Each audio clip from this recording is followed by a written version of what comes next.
If your team got guaranteed money, tell them call me. Whoop. Make me say, my. I done been around the world. Yeah, I was made for this. Player Performance with J.A. Cavalier. What's going on, everybody? Welcome to MLB Player Performance, the morning show. It is a Saturday morning, June the 28th, 2025. The Shark and the Gun. We hope you guys are having a great morning. Early on the West Coast, still early East. Guns, we got a great conversation. What's going on, brother? Yeah, I mean, we're here for the weekend before the 4th of July, right? So everything's coming together. We're getting towards the All-Star break. We're starting to see the numbers a little bit better as we get more data on a lot of these pitchers. Great matchups here today. A couple not so great matchups. I can't wait to break down the board. Shark, let's give it to them. Absolutely. We see you guys in the chat. I just typed, let's go. We are going to have a great conversation here. 15 games. We start at 1. We end at 9:38. And MLB Player Performance starts now. I live the bright lights, the type, the crowd lights. Where you at, ballers? Ladies love me and men, they want to be, they pay to come see me. Where you at, ballers? Saturdays are for sending it. First game on the card. We're going to New York City. A's at the Yankees, 105 in the Bronx.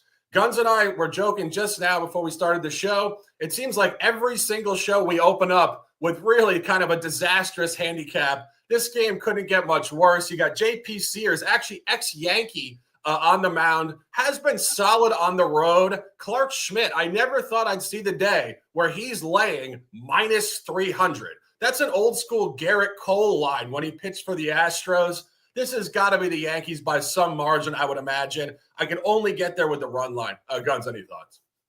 Yeah, I think there's a little bit of a lean on the first 5, at least from my perspective, just knowing the pitching matchup on this one. It is just a very strong line that I thought with Clark Schmidt, like you said, Shark. It's a pretty absurd, especially when you look at how at least J.P. Sears has done this year. He's got a 5.44 ERA. 4.36 expected ERA. He's pretty good in day games, too. He has a 2.79 ERA in those spots. However, Athletics are 0-8 straight up in Sears' last 8 starts. But you look in first 5s versus how JP Sears has done versus AL East teams this year. He's 3-0 in those positions. So he's able to at least sustain some sort of lead against these teams. But, of course, the Athletics will fall apart in the later half of the innings. Clark Schmidt on the other side, though, 2.66 expected ERA. He's pretty much right on where his ERA is now, 1.06 whip on the year. Home, he's done very well with a 2.30 ERA. And during day games, he's done much better with a 1.38 ERA. 6-1 to the under in Smith's home starts, too. Seems like the Yankees, you look at their numbers, especially with a deep trend, they're on a little bit of an under hot streak. 4-0 to the under. And 1-3 straight up as a favorite of minus 170 or more in Smith starts, though. Very alarming considering when he is a heavy favorite. It seems like he kind of chokes. He's also 1-2-4 in first 5s at home and when Schmitz is on the bump. So maybe I'm taking a little bit of a risk, and you can kind of get it at a 1.5 with some pretty, a decent price juice with the Athletics. So if you go look around, you can get it past a half a run. You can get it plus 1.5 in first 5s. If there's a lean on this one, not official, of course, Athletics plus 1.5 first 5 is probably the way I would attempt to play this one. Yeah, no, I mean, you're giving good information here. And Clark Schmidt is 2-0 at home this year inside of the division. He has underperformed outside of the division, 2-3 straight up at the stadium. Not in this range, obviously. We have not seen him lay this type of number really ever. J.P. Sears, as I mentioned, ex-Yankee. I think maybe some motivation. Not entirely sure how much, but I think some. Sears did pitch against the Yankees at home on Saturday, May 10th. He actually did pitch very well. It was a game against Carlos Rodon. 5 innings pitched, 4 hits, 1 walk, 1 earned run. I don't think he's going to repeat that performance today. I think he will get hit. But I do think, as you said, if you can get plus 1.5 in the first 5, there is some value there. But there is better value on the rest of the card. So we will keep it moving. Next game, this is actually a national game, MLB Network, 1:10 p.m. That is 12:10, I believe, in Detroit. Don't check me on that. People in Detroit may be saying, Shark, no, we're not Central Time. I don't know. You guys East or West? I don't even know. But this is a very interesting game. This is a divisional game, one of a few on today's card. We love data. We have data here. This is Bailey Ober on the road at Casey Mize really strong look to the home team here, in my opinion. Detroit lost last night. Minnesota is hot. Bailey Ober is not a road pitcher. He is not effective road at early times either. I could see the Tigers getting to some significant margin in this game. Gunz, any thoughts? Yeah, I don't disagree with you on that one. Just knowing that, you make a lot of money just fading Bailey Ober lately. I mean, he's just not had a good run here. Minnesota's lost 6 straight of Ober's starts, but in first fives versus divisional opponents, 3-0-1. So maybe there's an opportunity to go split it and maybe take a little bit of a risk on Minnesota. However, I'm not saying to do that. But Ober has had the lead or tied in after 5 innings, 5 out of the last 6 starts on the road too. So, number trends are saying, maybe Ober for Minnesota first 5 would be a spot. However, Casey Mize is on the mound and he's got a 1.84 ERA, 4-0 in his last 5 starts at home. Maybe coming out to dominate on this one because Mize did face Minnesota back on April 13th, lost the game at a -105 line on the road. That was 5-1 on an 8.5 structure. So I think it's more of a line just looking at it right now as we're getting close to the -150 mark with this game. I think it's more stronger on the Detroit side than it is on the Minnesota side. I think Detroit will get it done here today. If I had to lean one direction or the other, it's Detroit or pass. Yeah, as you mentioned, Bailey Ober has not looked good in recent history at all. Last 4 starts, 24 and a third innings pitched, 23 earned runs. That's almost 1 run per inning. That is absolutely abysmal. And interestingly enough, obviously divisional baseball here, last year, Ober pitched very well against Detroit. You guys remember this current version of the Tigers, currently 19 games over 500, really found themselves at the back end of last year. This team was very pedestrian even after the All-Star break last year. And Ober really took advantage of that weaker version of the Tigers. He was actually favored the last 3 times he faced this Tigers lineup before. And the last matchup was actually last year in July. So, again, really a while back. And this is really transformational stuff with Detroit improving significantly. Last time Ober pitched against Detroit, he was favored at home -150. And this flips significantly, or excuse me, that was a road game. This flips significantly towards Casey Mize. You want to take the Tigers here. I also think the over has some access. As we mentioned, Ober has been very poor. I think Casey Mize is susceptible to a little bit of sketchiness at this early hour. As we always detail, 1:10 p.m. It's not entirely the routine for these guys that they have every other day of the week. So I think the over is a great look in this game, and we do look towards the Tigers here. Keeping it moving. Those are the only games at 1 o'clock. Cluster of games at 4 o'clock on this Saturday. 4:05 PNC Park in Pittsburgh. Pirates-Mets game 2. You saw the Pirates last night absolutely blow out the Mets 9-1. Kind of the consistent point we've seen with this Mets team, obviously, over the last 2 weeks. Really not performing well at all.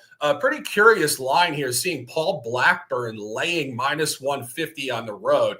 Can't say I love laying that with Blackburn at all. You go back a few seasons, it was actually the season of 2022. Blackburn, then with the A's, was actually a very effective road pitcher. You cannot say the same now. This guy is an absolute gas can. Bailey Falter has high upside. I think he might not pitch particularly well here today. I also could see more runs. The Mets with only 1 yesterday probably explode here. Gunz, any thoughts? Yeah, it's a tough position here for Pittsburgh. They swapped out the pitchers. If you looked at the line, I think they were going to go with Burrows, and then they switched it to Falter. But Blackburn, 5.27 expected ERA off a 6.62 current. 3 starts under his belt. 2 of those were against Atlanta, and he was against pretty good pitchers in Schwellenbach and Sales. And then you got he went against the LA Dodgers. LA Dodgers absolutely elite, especially with May on the mound. The under was his hit 3 times in his starts too. But look at how the Mets have done in terms of winning percentage versus left-handed pitching. Of course, Bailey Falter being a left-handed pitcher, 7th in win percentage. And if you look at some of the numbers, especially with the current batters for the Mets against Bailey Falter, pretty good numbers for most of the hitters in that lineup. So maybe, like Shark said, maybe they're just due to tee off here. Total going towards the overside is probably the lean on this one.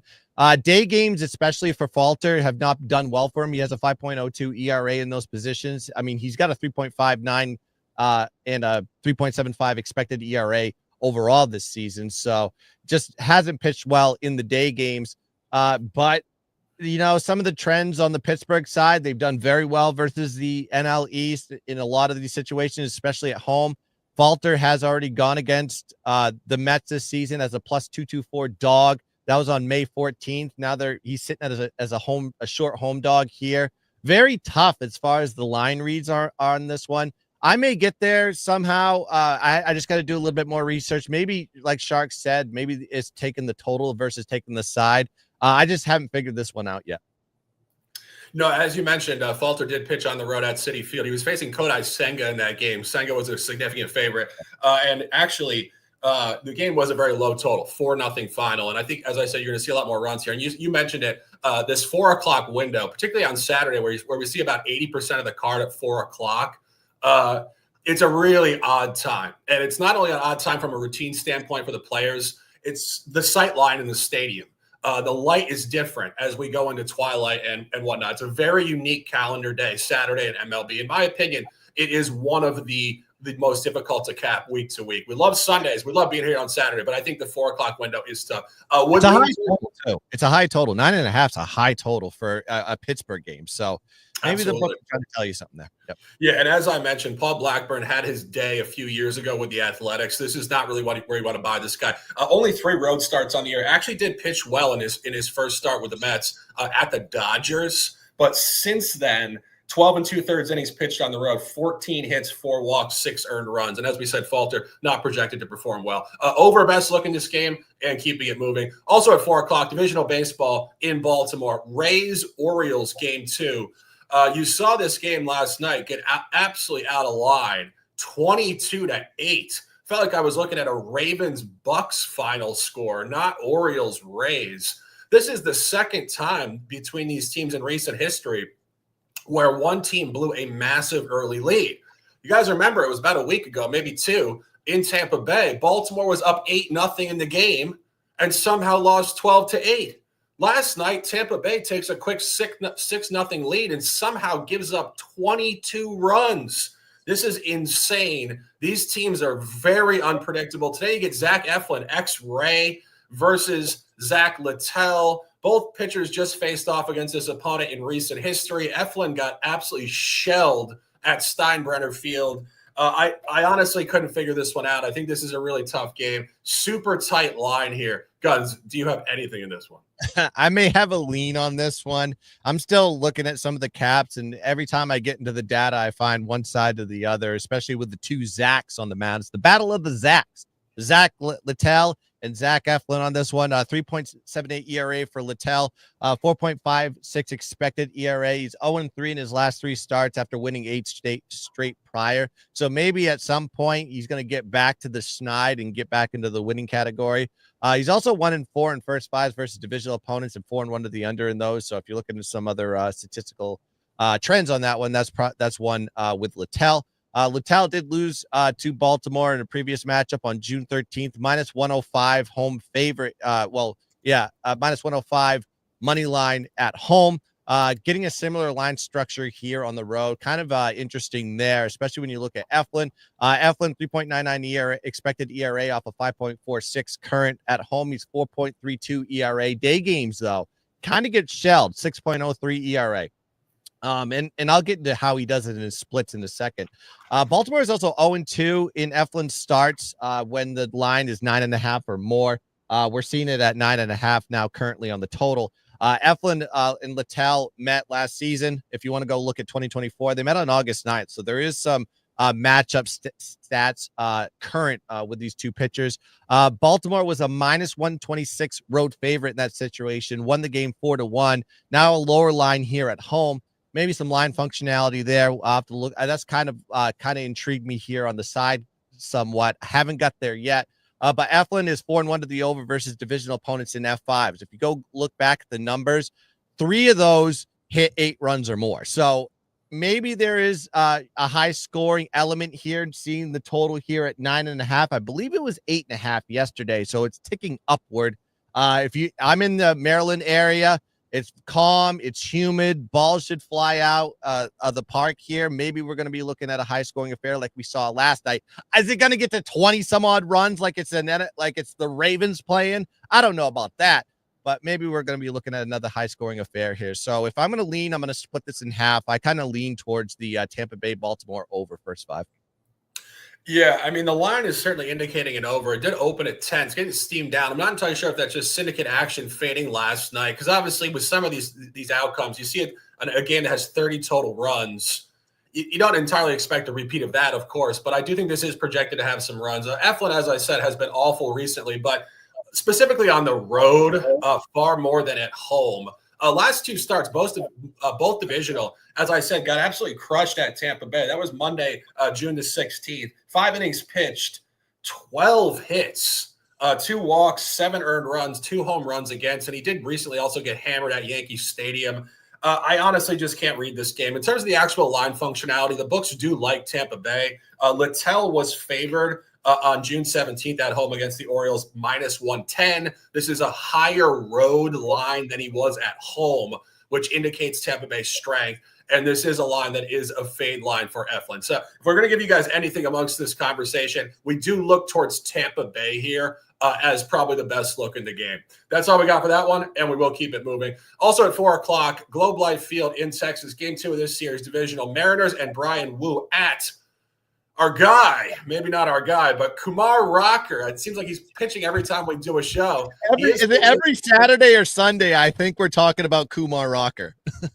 Absolutely. And, we had a couple jokes about this guy going back 2 weeks. Maybe not a joke anymore. He has improved. He is showing upside. This is a data-packed game. This is Brian Wu's 3rd start of the year already against Texas. He is 2-0. This is another Seattle line. I think Rocker may be a little bit too hot in this window. Wu has great numbers, as I said. I would look to the road team in this one. Gunz, thoughts? I got to agree with you on this one. I think this is a perfect spot here with Seattle. You look at Brian Wu, his numbers are right on the from expected to current ERA, right on the line. He's pretty good on the road with a 3.83 ERA, day games, a little bit higher with a 4.41. 6-1 in first 5s in Wu's last 7 starts, but all 6 of those wins were outside of the division. The only one loss was inside the division versus Houston, but Houston's kind of been a hot team at home, and this was a road game for Wu, so take that with a little bit of grain of salt. Wu's faced Texas on the road back on May 2nd. He went against Leiter, I believe. -125 favorite, 8.5 total. That ended 13-1, absolute domination from the Seattle side, and Wu pitched exceptional in that game. Total in that game was 7.5 too, by the way, went over.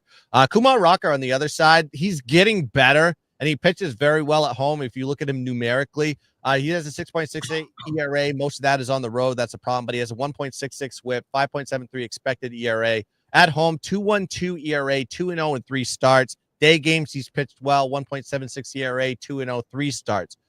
Look at what those numbers were, though. I mean, he was a favorite in all those games at home. He was a -150, -125. That was kind of like where the line structure was with Kumar Rocker at home. This is the first time he's been in the dog role. Actually, he's been in the dog role twice this season, and he's 0-2 straight up in those positions. So he performs well, home, favorite.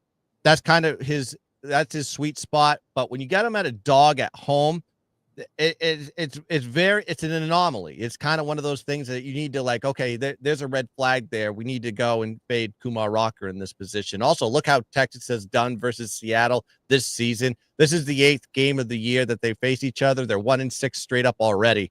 So I'm not backing a Texas team that just continues to underperform versus the Seattle Mariners. And you have Wu going against Kumar Rocker. Kumar Rocker better as a favorite at home, not a dog at home. So I like Seattle in this one with Brian Wu. Give it to me all day long. Seattle money line, full game as the play.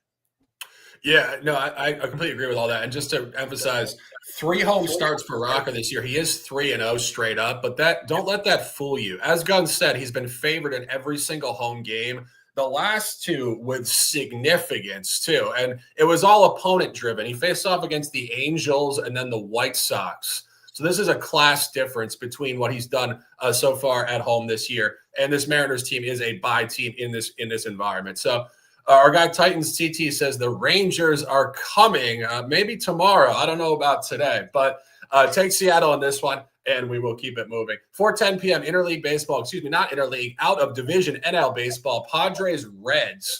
Andrew Abbott at home laying 155 to Randy Vasquez. Randy Vasquez, another ex-Yankee pitcher in a road start today, has not been particularly good in any environment, but is, I would say, unpredictable. Sometimes he does get away with it. A lot of runners on base, somehow stops the bleeding. Andrew Abbott is having an elite campaign here. ERA currently 1.79. The guy is absolutely dialed in. The line is on the Reds. I could see them winning again. They did win last night. Padres lineup looking pretty flat. Gunz, any thoughts? Yeah, the line structure on this one is saying a strong. The books are basically saying that this is a Cincinnati spot, and this is Coach Rick's favorite pitcher, Randy Vasquez. If you've heard him talk about our own, he's had some polarizing things about Randy Vasquez. He's got a 5.69 expected ERA on a 3.60, so this guy's expected to fall off a cliff. Even though he's 8-2 to the under as a dog this season, so.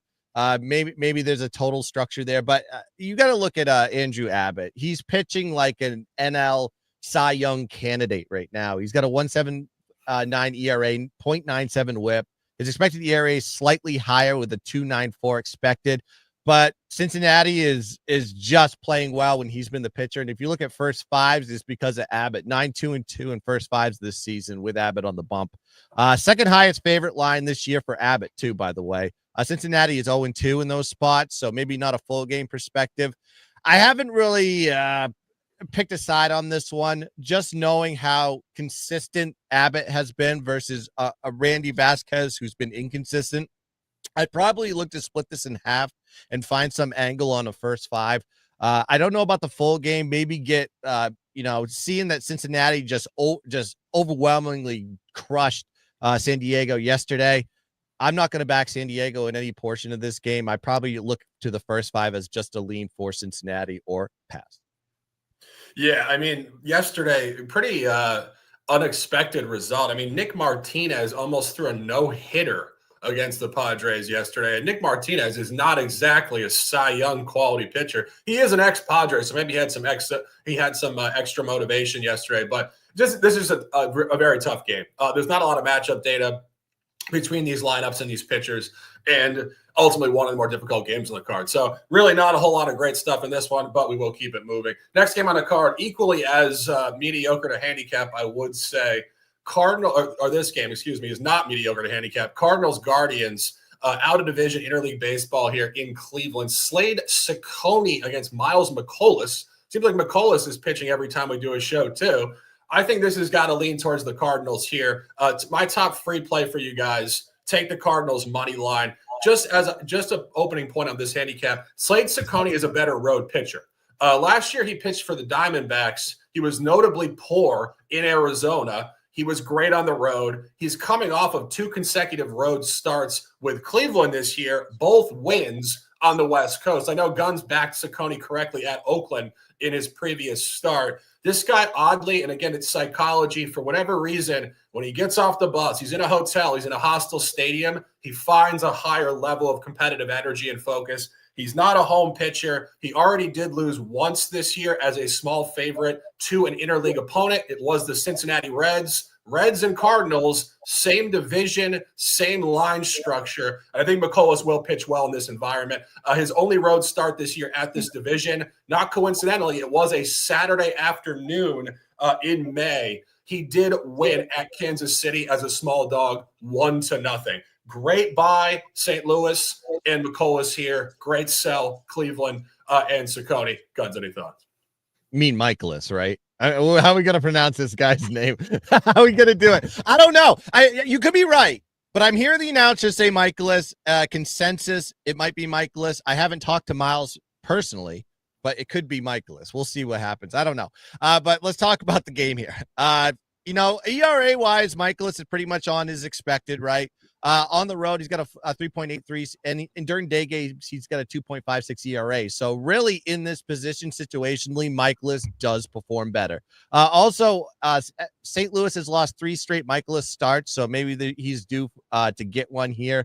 Under pitcher here for Michaelis, though, as a dog, even though he's just a plus 100, plus 102 dog on the books currently, he's 5-2 to the under in those positions when he's a dog of plus 140 or less. So, but he's going against an AL team.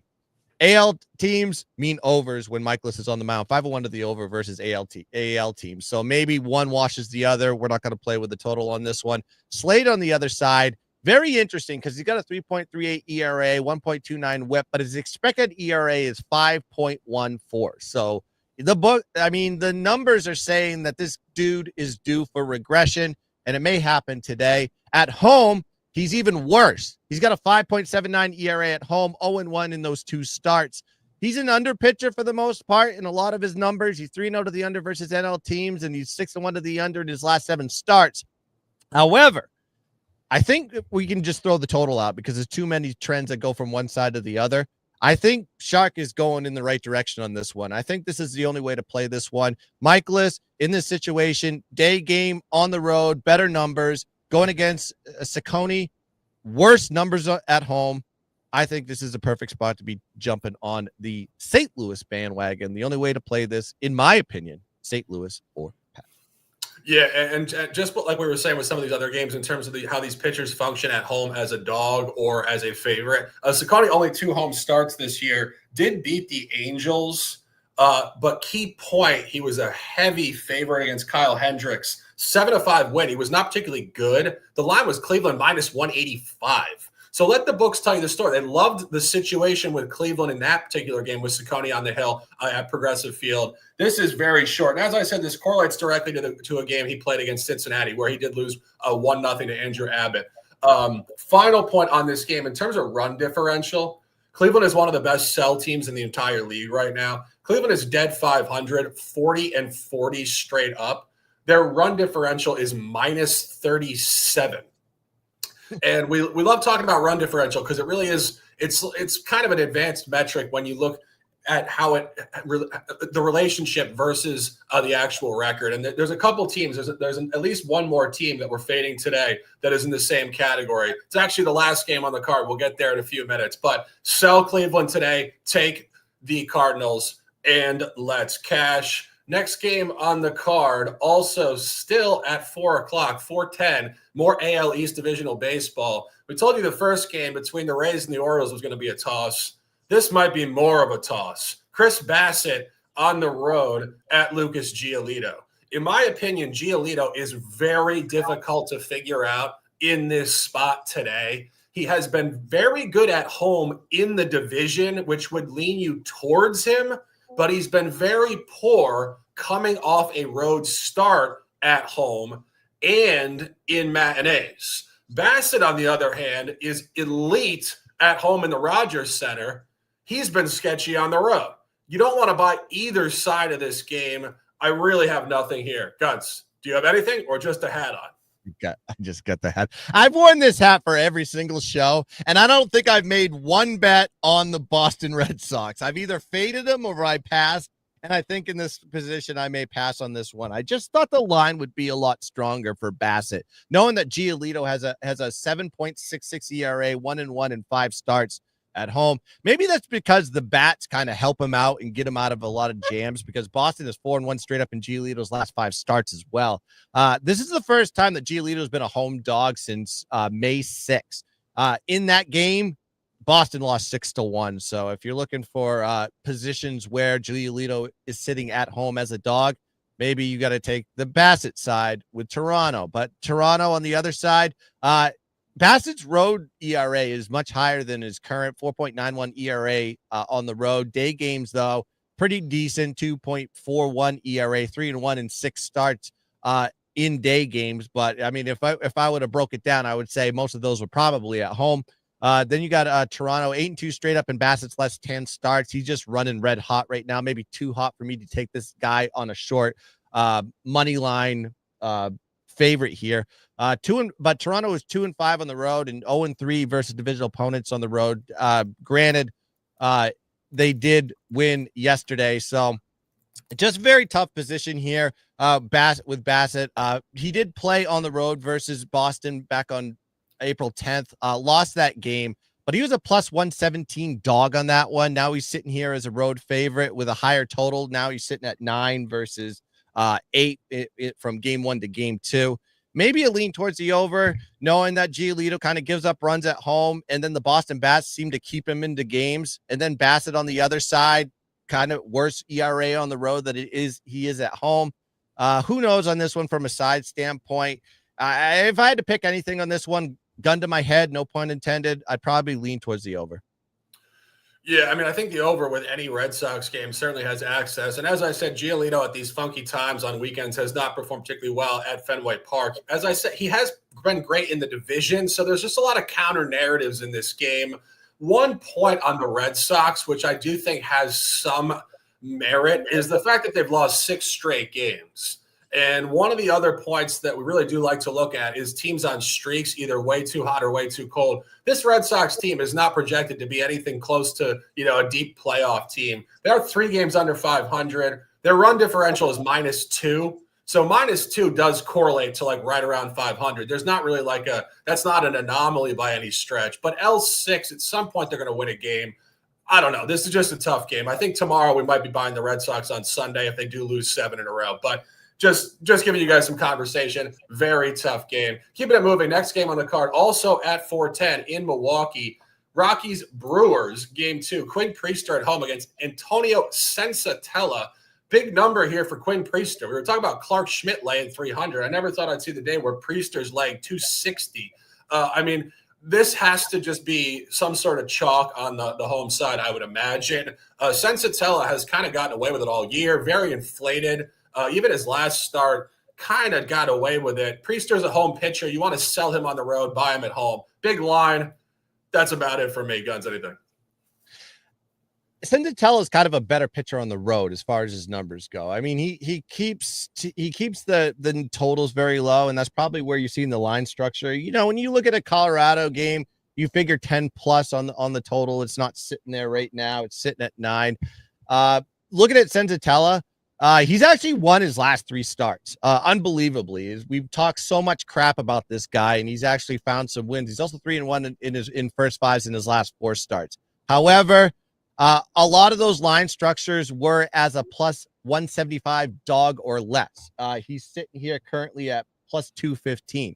That was against Birdsong, Soroka with Washington, and Fad with Arizona. Those were the wins that he got. Road 5.75 ERA versus having a 6.48 overall this season. With Quinn Priester is due for regression. He has a 3.68 ERA currently, but his expected ERA is 6.24. So, I mean, there's supposed to be some significant regression with this pitcher. Even though Milwaukee is 5-1 straight up in Priester's last 6 starts, this is the highest favorite that Priester has been. I'm not saying the regression should happen in this game, knowing they're playing a weaker team in Colorado. But you look at Priester, pitch versus Colorado back on April 10th. He did lose that game 7-2. He was a minus 130 favorite in that one on a 10.5 line. So, granted, different type of scenario here and different type of pitching matchup. Also, Minnesota is 4-1 to the under in Priester's last starts as a favorite. I kind of lean towards the under on this one, even though you're playing with fire when you're playing with unders with Colorado.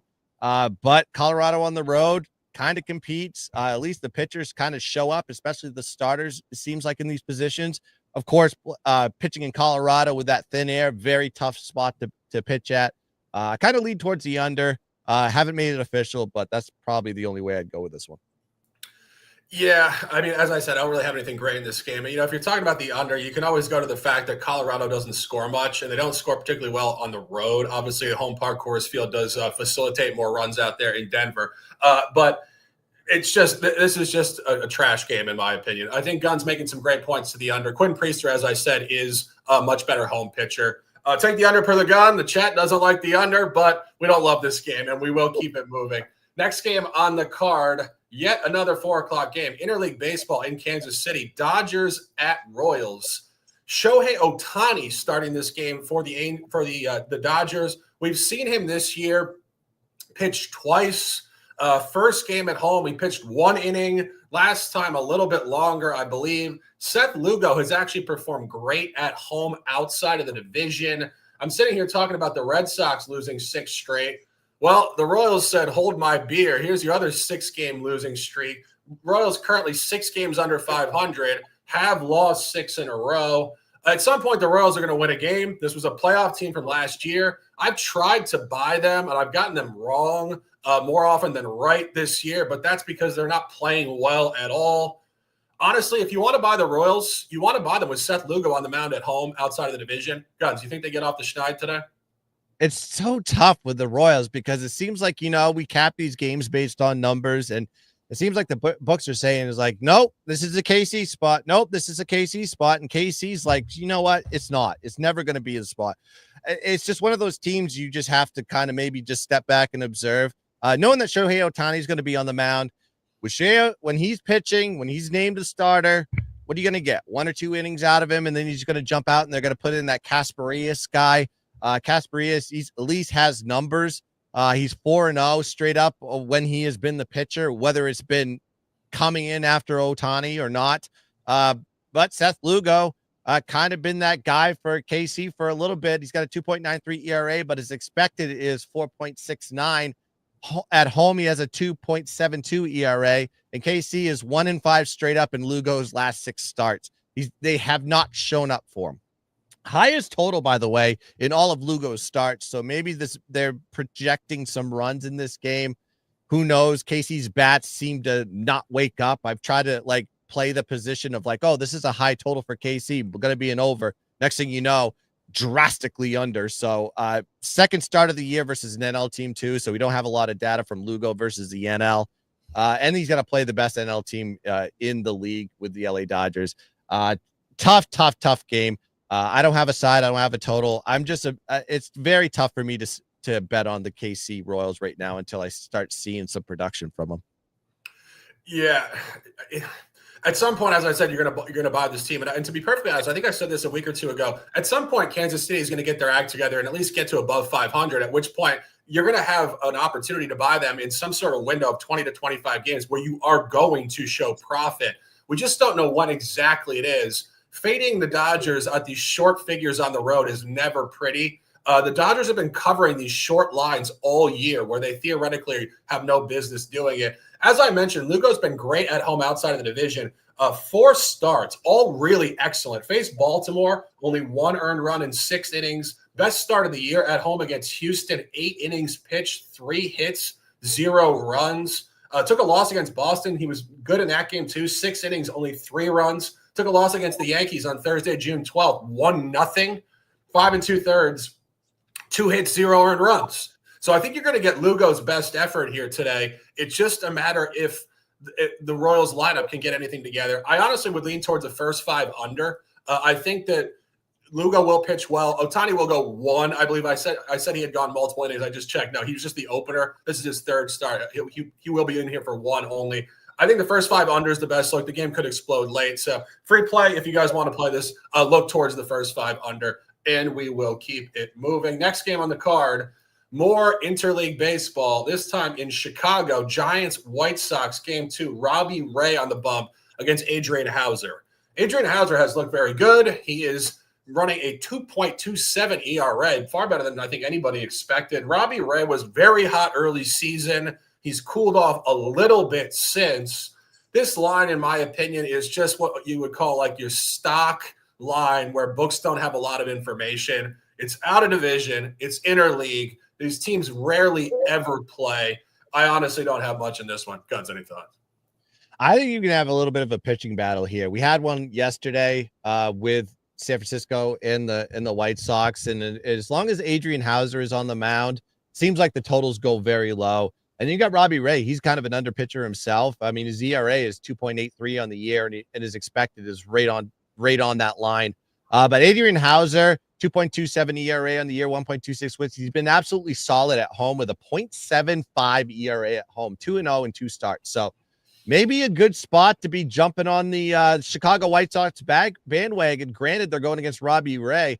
But I think it's more of a rock fight here, because if you actually look at Robbie Ray on the road, he's just given up 1 run or less in 5 of his last 7 road starts in 5 innings.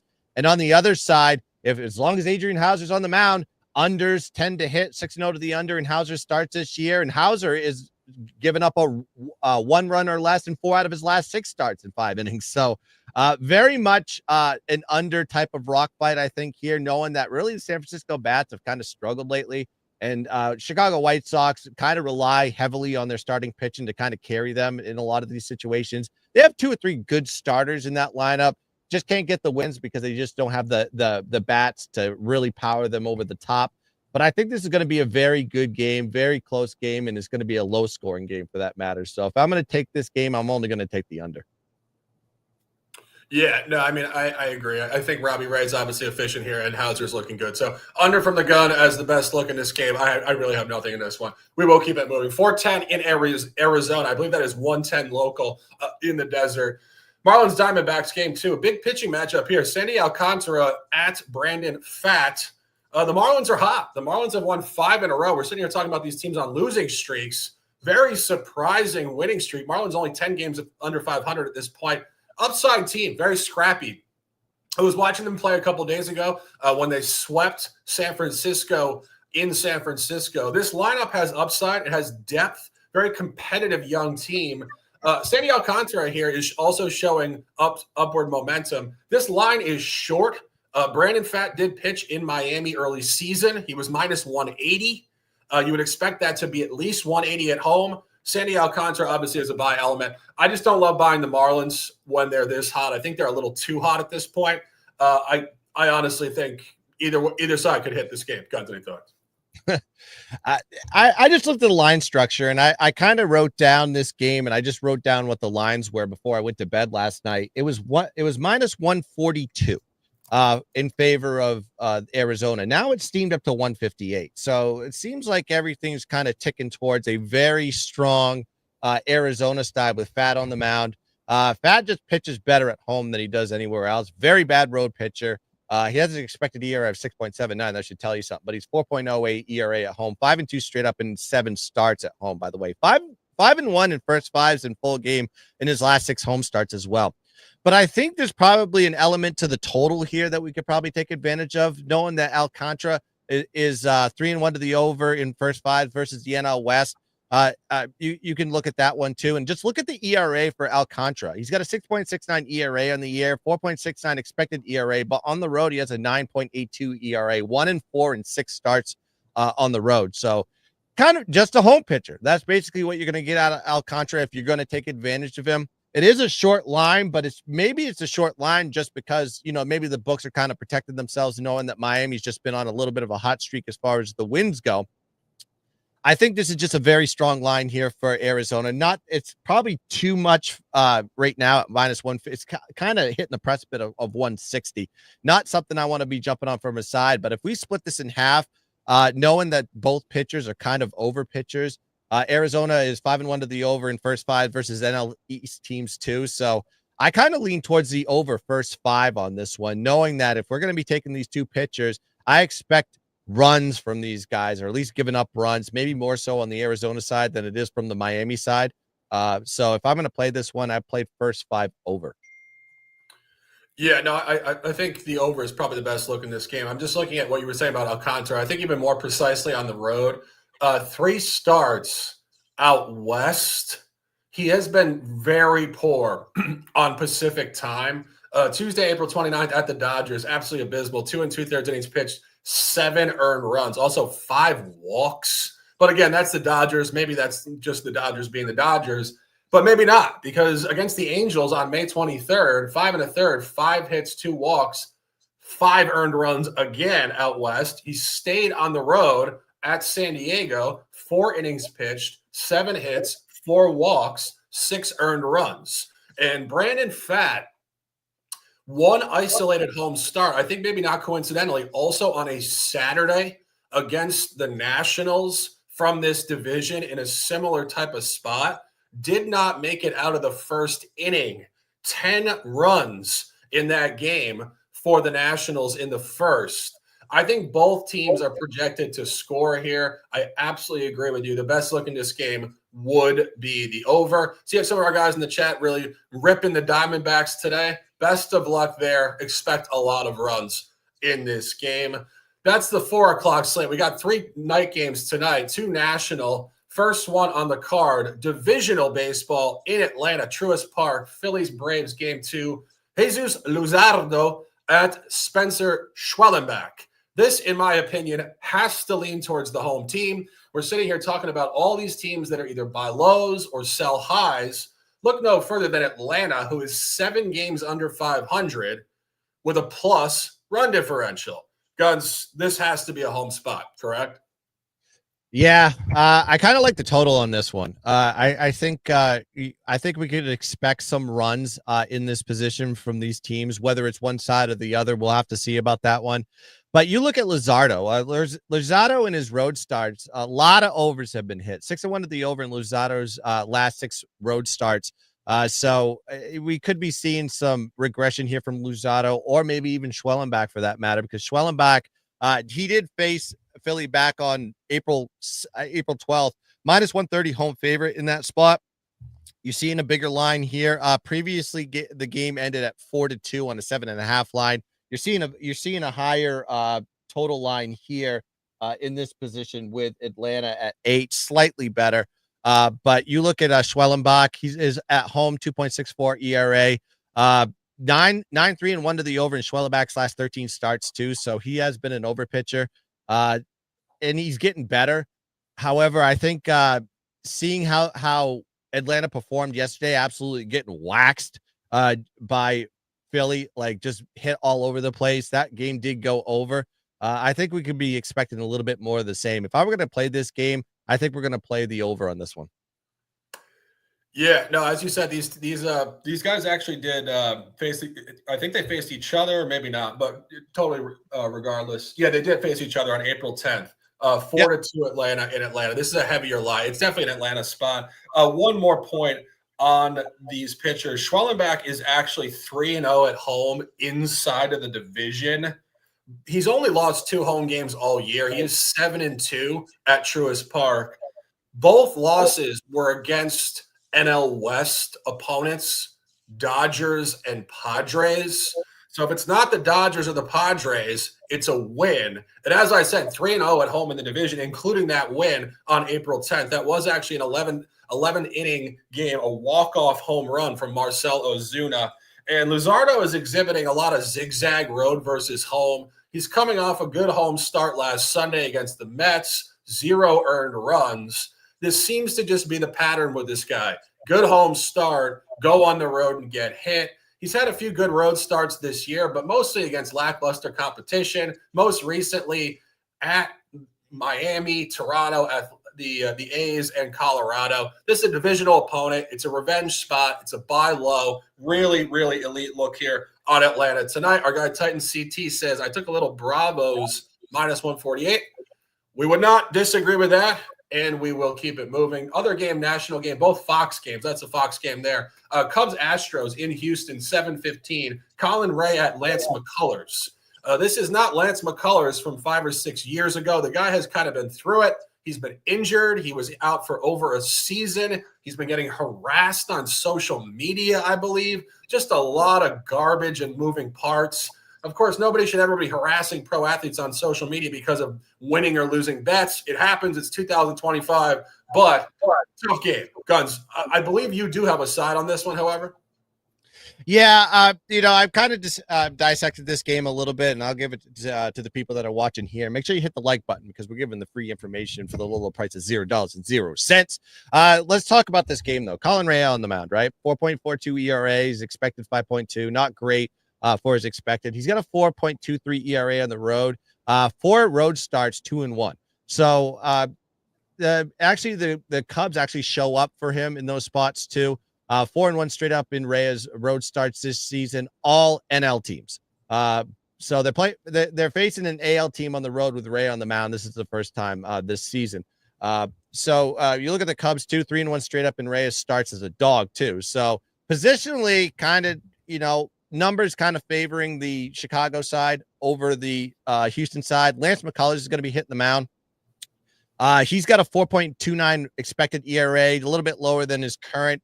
He's coming off the 15-day DL, so this is his first start since June 10th. So he's coming back from injury. Who knows how healthy he is, but he's going to be starting this game. Absolutely abysmal at home, too. 9.19 ERA at home, 0-2 in 4 starts. Even though the Houston Bats have kind of helped him get out of some losses, he hasn't pitched great. 4-1 straight up in McCullers' last 5 starts, too. So there's a little bit misleading anomaly there when you look at McCullers at home versus the road. Houston is 2-2 straight up, 1-3 in first 5s in McCullers' last home starts. McCuller pitched once versus an AL Central team as a home favorite, which is kind of how I've capped this one. Similar line structure, too, against Cincinnati. They lost that game 13-9. And I believe in the first 5 innings, Cincinnati got a bulk of their runs. I think they got maybe 12 of them in the first 5 against McCullers. So if I'm going to look at this game, I'm only going to go through the Chicago Cubs side just on the sheer fact at some point we need to fade this Houston team that I believe has won 8 straight home games. They've won a lot of these close ones, some in extra innings. They're kind of just getting away with it here and there. And they're going against Colorado, who's pitched very well on the road. You're going against a bad home pitcher and Lance McCullers coming off the IL. I think this is more of a Cubs spot than it is a Houston spot. Yeah, no, I mean, I wouldn't disagree. As I said, I don't really have anything great on this particular game. So the Gun likes the Cubs on the road. I said the other day, go Cubs, go. And we love them on a Saturday per the Gun, and we will keep it moving. Last game on the card that you just threw at us, a little Eddie Vedder. It's actually an incredible song. I was listening to a game in Wrigley. When they win, they play it every time. It's like in Yankee Stadium, they play Frank Sinatra. That's the Cubs song. It's a great song. Love the Cubs. Good vibes in Chicago. Cash the ticket. And while their tour bus is dumping feces over a boat off the bridge in Chicago too. That's kind of happened with Pearl Jam. Oh, I didn't see that, but yeah, that was an old story. Yeah, it was a tourist boat that was going under a bridge, and the bus driver decided to dump his waste tank all over the tourist. Open ship too, so everybody got hit. Wow. Yeah. Great conversation on this Saturday morning. We hope everybody in the chat didn't just puke, but Gunz PG-13 here. Go Cubs, go! All right, next game on the card, 9:38 in Los Angeles, Anaheim, that is, Angels Stadium. Angels-Nats game 2. Nats won last night. They scored 15 runs. I had the Nats officially yesterday for VIP clients. I have 6 VIP plays today. If you guys want to get involved, I will be dropping the package in Telegram shortly after the show. I think this is probably another spot to fade the Angels. We're talking about run differential here. I said it with the Guardians. The Guardians are 500 minus 37. The Angels are 1 game under 500, 40-41. Minus 52. What? I mean, that is an incredible outlier, like a sustained outlier. They're 3rd in this division. Just to give you a snapshot to the range they are in versus run differential, the closest run differential in the league to a minus 52 is actually the Pirates, who are minus 60. The Pirates are 17 games under 500. And somehow the Angels are only 1. This is one of the best sell teams in the entire sport. Michael Soroka on the road has been very good. He hasn't won a lot, but he's been facing elite competition in almost every single road game. This is coming the other direction. Washington would be a very solid look in this game. Gunz, do you align? Yeah, now my brain's working. It was Dave Matthews, not Pearl Jam. My fault. Sorry, Eddie Vedder. Let's go into the game, though. We're transitioning over to this one, Washington versus the Angels. And, yeah, I think I agree with you on this one. This is a very short line here for Washington that's kind of playing decent right now. You go against Soroka. His expected ERA is much lower than his current. He's got a 5.06 ERA, but his expected ERA is 3.18. So there's expectations he's going to get better. Road ERA, not great, 5.93, but he's 2-2 in 6 starts. So regardless of the ERA type of element with Soroka, Washington's bats do show up. Now, Washington, kind of an over team in Soroka starts 4-1 to the over when the total is 9 or more. Maybe a lean towards the over on this one. A lot of runs scored, similar to what we saw yesterday. Second time this season, when you look at Kyle Hendricks, this is only the second time this season they've been a favorite, like in this position versus a National League team. They're 1-1 in those positions. That one loss was against an NL East team in the Miami Marlins. So take note of that. That maybe this is a pitcher in Hendricks that kind of underperforms. He does have history too, going to the NL. He did play for the Cubs. So I remember he had some struggles when he was there too. So with Soroka and this Washington team that's kind of playing on a little bit of a heater, I think there's probably a continuation seeing the line structure here. I mean, seeing Washington as a plus 102 is kind of alarming here. And I don't believe that the Angels, seeing them as a favorite, kind of not a team you want to back in those positions. I'm leaning towards the Washington side, and the only way I'm going to play this one, I haven't officially capped this fully. It may end up being on my card later, but if I was going to take this game, I'm only going to take Washington. Yeah, just a couple more points here. As you said, Washington is kind of upticking. They do have a very good young lineup and a good team. They're actually 6-4 this year on the road at the American League. They're actually 6-1 if they're not playing Toronto. They got swept in Canada early season. So they've actually performed great at American League opponents if played on U.S. soil. And you talk about Hendricks pitching in the National League last year, and obviously for the previous 10 years with the Cubs. He did actually face Washington last year on September 21st. It was a home game at Wrigley. He did not perform well against this lineup. 5 1/3 innings pitched, 9 hits, 1 walk, 4 earned runs. And Soroka, obviously coming from the National League Braves over to the Nats, this guy, you have to remember, this guy was supposed to be an ultra blue chip pitcher alongside Max Fried about 5 years ago. He got hurt, but he's really performing well on the road. And books have noticed that in terms of this line structure. As I said, he's pitched well on the road, but the other lines on the road this year for opponents versus Soroka, -165, -175, -215, -200, -240, and -300. So this is by far the shortest line a team is laying to Soroka in this position. And as I said, the Angels are right around 500 with an abysmal run differential. And our guy in the chat says, rumor is Red Sox are fishing for the Trout. That would be interesting. Don't get me excited, man. Don't get me excited. I mean, listen, they're dumping salary. They got rid of Devers. So to me, that seems like I'm ready to make big splashes, whether it's now or maybe it's at the end of the offseason. Who knows? But, man, this team is just due to get back into the schneid. Too many 500s for this team. I would love to see Trout in a Red Sox uniform. Who wouldn't? Yeah, no, I know. And I mean, I think that's been an ongoing conversation for the last 5+ years with the Angels, just middling forever. Talk about a wasted career. I mean, I hate to say it, but this guy has been such a legend for over a decade. He's never come close to anything resembling postseason success. I mean, has he ever even played a postseason game? No. Yeah, I mean, talk about a wasted career. It is actually fairly insane for a player at this caliber. And this two best players in Major League Baseball on the same team at one point with Ohtani and Trout, and you couldn't get to the playoffs. Absolutely insane. I mean, talk about just incompetence, top down, ownership all the way down. It's just a disaster out there in Anaheim. And truly, it's a shame that Trout has spent his entire career there, never making the playoffs. That's almost an hour in the books. Great conversation. We appreciate you guys in the chat hanging out with us on this Saturday. It is officially Saturday afternoon, East Coast. And Gunz, we got best bets.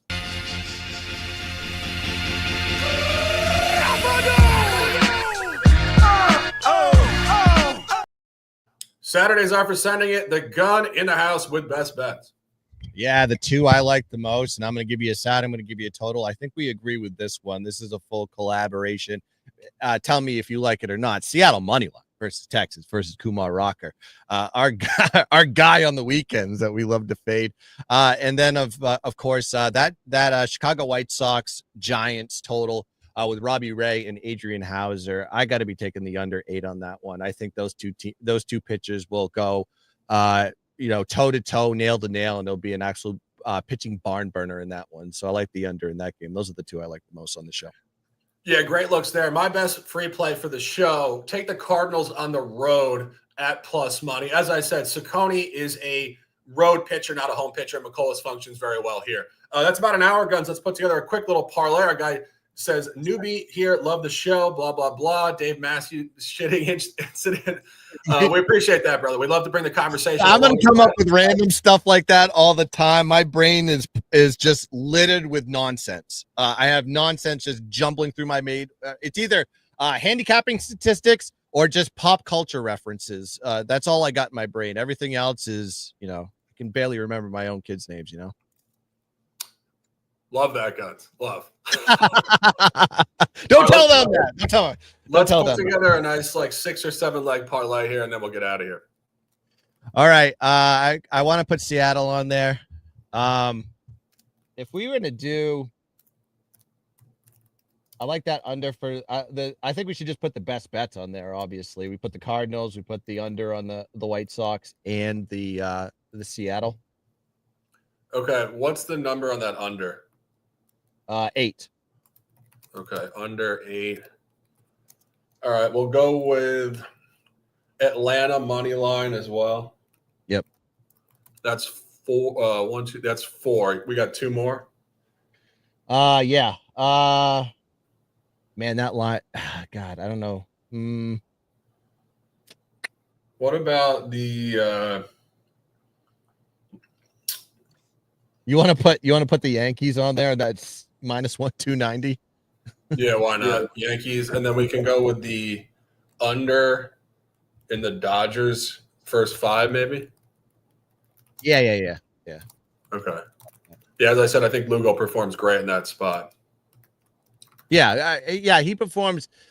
I think historically, I have to look back at that one. When he plays those playoff caliber teams, it seems like he plays like a playoff caliber pitcher. It's almost like it's a resume game for him. Like, he's like, hey, if I'm on the trade deadline, you may want to look at me.